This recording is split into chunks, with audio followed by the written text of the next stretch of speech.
What's up, guys? I'm back with another movie review. Today I'm here to talk about one from ITN Distribution, and it is Painkiller. I don't have a disc to show you because I just got it from the Red Box. I actually couldn't find it for purchase anywhere, so I had to just get it there.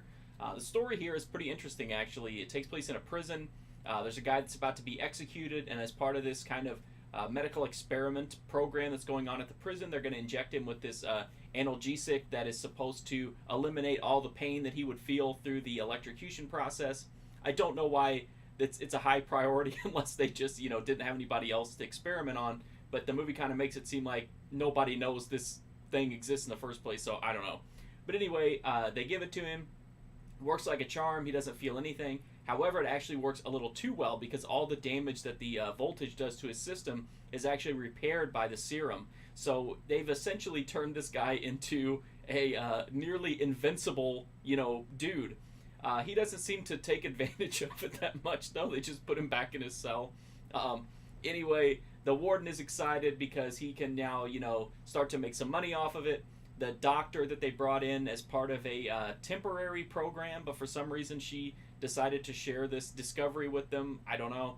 Anyway, she's mad because she wants it used for cancer research. The warden has no intentions of doing that. He wants to sell it, to the highest bidder to keep rich and famous people alive as long as possible. Essentially, it's the key to immortality if you believe the warden. And the movie kind of follows what happens as various forces within the prison kind of converge to try to take advantage of this serum. So this movie, again, I like the premise. I think it's pretty interesting. The idea that, there's this invincible prisoner running around and there's kind of these, different forces coming together. However, it kind of backfires because they have, I don't know, several groups of people here. You've got the warden, you've got the doctor, you've got the guy that was supposed to be executed. You have this kind of weird guard, and then you also have two other convicts. You have all these stories going on, and the movie tries to develop them, but it just can't. It doesn't have time. The movie runs, I think, under 80 minutes, so there's just not enough time to flesh out any of them, and instead of focusing in on two or three of the best ones, it actually just spreads itself way too thin.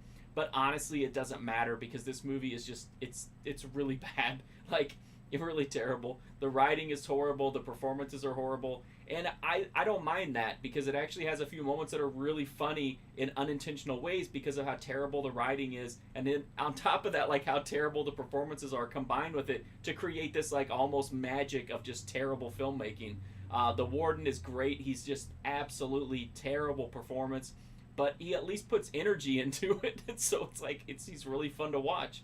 If everyone in the movie had brought that level of enthusiasm, this might have had some like, B-movie appeal, but instead, it's just a few people that kind of live up to it, and the rest of it's just kind of boring and dull, or just kind of, not uncomfortable to watch, but, just kind of like, it's the kind of movie where you're going to check your watch a lot just because it's really dragging, and that's not good when your movie's only, under 80 minutes long.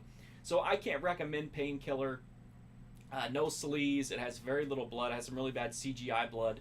It does have a prison brawl scene, but it's really poorly, staged and executed. I actually thought maybe it was a budgetary issue, but according to IMDb, they had $1 million to make this movie. I don't know if that's true or not, but if so, I have no idea where the money went. It does not show on screen at all. This looks like it was like a $20,000 or $30,000 production. I don't know. I mean, I guess there could have been something in there somewhere that, getting the location maybe, but $1 million, I don't know. Or maybe IMDb is wrong. That could be the case as well. So unfortunately, I can't recommend Painkiller unless you're just somebody who really loves terrible acting. And if that's the case, then give it a rental. Again, I don't know where else you can get it besides the Red Box here in the United States. That's my review of Painkiller. If you want to read a more in-depth review of it, you can go to markfusion.com and read that.